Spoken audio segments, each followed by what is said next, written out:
Ako, si Natalie A. Vergara, nagpuyo dire sa Malay-Balay, Bukidnon. Kapangayo ako og tabang kay Sir Rafi Tulfo sa nahitabo sa akong mama dadto sa Kuwait. Akong mama usa ka domestic helper. Ga 2 years na siya karong March. Gusto siya mouli adtong bulan nga Agosto, pero di siya sugtan sa iyahang amo.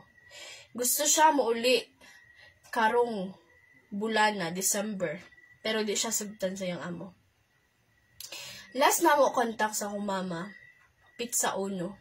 Karon nga bulan, Pizza 1, hangtod na gabi hangtod nag alas 12 nagtungtong sa Pizza 2 sa iyang birthday. Pagkapila ka oras, wa na namo siya na contact. Di na siya ga-reply sa mga nag-post sa iyang newsfeed, sa iyang timeline nga nag-greet sa iya og happy birthday.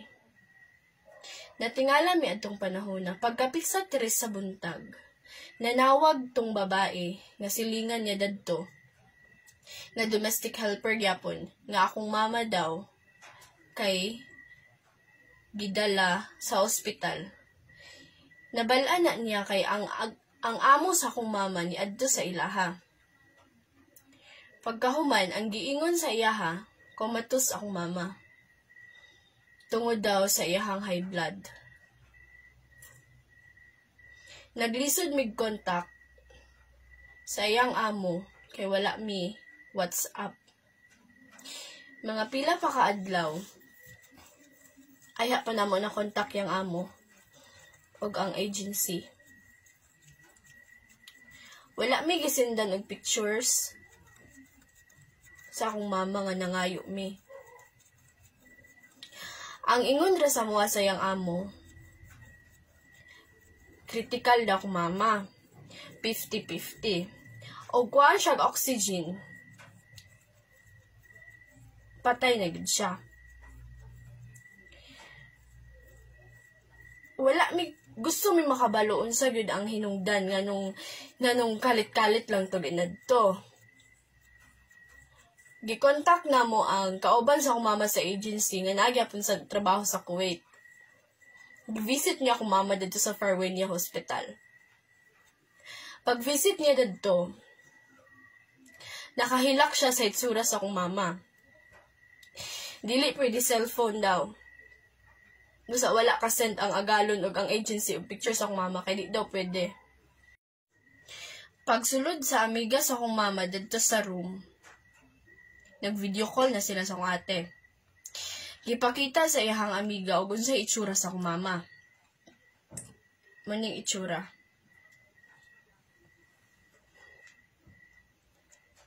Natingala mi nganong naglagom iyang nawong. Nganong nailagom. Ngano iyang nawong murag bunog. Nganong naputos siya sa habol. Nganong dili pakit unang iyang lawas. Dako kay na namong nga pangutana, among gusto mabalaan, wala ba siya giunsa sa iyang amo? Di mi kahimutang kay ang picture. Sakit kay para sa mga tanawon. Pagsendaan ni nga picture sa iyang amiga, ang agency o ang amo sa akong mama ay pa nag-send og picture. Nga nauna na sila sa amiga sa akong mama. Natingala mi nganong inana ang itsura. Ug wala siya ka mata.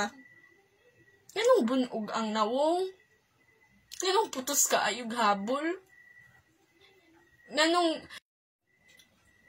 pagkahumag bisita sa amiga sa akong mama, nisunod dayon ang akong ayaan kay dadto man siya trabaho. Nakahilak ang akong ayaan ug tan-aw sa akong mama kay ngano daw inadto yung itsura. Nganong grabe ka putos. Nganong naglagom ang nawong. Nganong lahi ra gid ka iyang itsura. Gakwaan ng tag-picture sa akong ayaan kay parehang isend sa mua. Pero gibadlong siya sa amo sa akong mama. Gisinggitan siya. Giignan siya nga i-deport siya diri paingon sa Pinas. Nahadlok akong ayaan. Nagdali-dali sila uli. Tabang kay Sir Rafi Tulfo, nga matabangan dadto akong mama. Kay tungod, walay improvement. Wa mi kabalog ay patumarbag tambal. Wa mi kabalog ay atiman ba dadtog ayo. Sir, og nakakita ka ani nga video, tabangin ni Sir kay naadto mi sa owa tapos sirado na ulahin na kay mir niya. Sabado karon Domingo pa ugma. Wala mi kabalo og unsa nay dagan dito sa sitwasyon sa akong mama. Basta mga migtabang sa imo kay ikaw raman among nabalaan nga.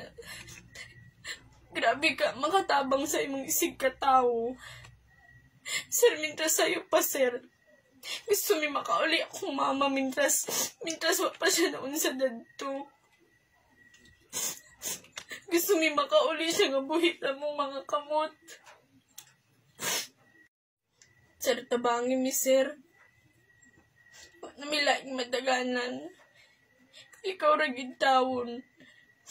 Bago lang nanawag akong ate nga. Dili na daw, wala na daw makasulod sa room sa ko ang mama. Wa mi kabalo, wa mi update og unsa na gid yung kahimtang.